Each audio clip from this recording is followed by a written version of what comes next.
Hello বন্ধুরা, সময় blog good morning জানাই, শুভ সকাল বন্ধুরা। আশা করছি সবাই ভালো আছে, আমিও ভালো আছি। আমার জামাইবাবু পৃথিবী ছেড়ে চলে গেছে, তোমাদের এইটুকুই জানালাম। খুব ভালো ছিল আমার জামাইবাবু, জানো, এত ভালোবাসতো। কী করবো বলো, যার যা নিয়ে যেইটুকু আয়ু সেটাই এটা, কী হবে আর বলো।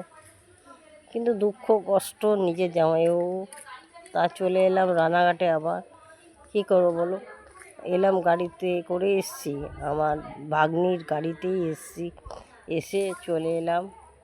আমরা এসছি আর বাইরে গাড়িটা দাঁড়িয়ে ছিল আমার জামাইবাবুর, মানে নিয়ে যাবে, সেইটুকুই আমরা দেখতে পেলাম।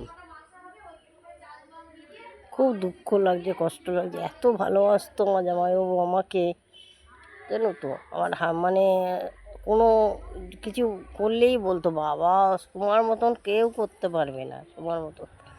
এত দুঃখ লাগছে বুঝতে পারছি না। তা সবসময় তোমরা আশীর্বাদ করো, আমার জামাইবাবু যেখানে থাকুক ভালো থাকুক, সুখে থাকুক।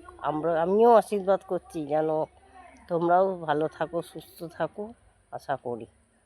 আর তোমরা একটু আশীর্বাদ করো আমার জামাইবাবু যেখানেই ভালো থাকো, সুখে থাকো। তাহলে চলো, সুমার ব্লগটা যদি ভালো লাগে লাইক শেয়ার সাবস্ক্রাইব করো। তাহলে আর একটা জামাইবাবুকে দেখবে, কিপটে কাকু, ই বাবা বলতে পারি না। হ্যালো বন্ধুরা, তোমার ব্লগটা যদি ভালো লাগে লাইক শেয়ার সাবস্ক্রাইব করো। তোমরা ভালো থেকো, সুস্থ থাকো, আশা করছি সবসময় ভালো থাকো। চলো।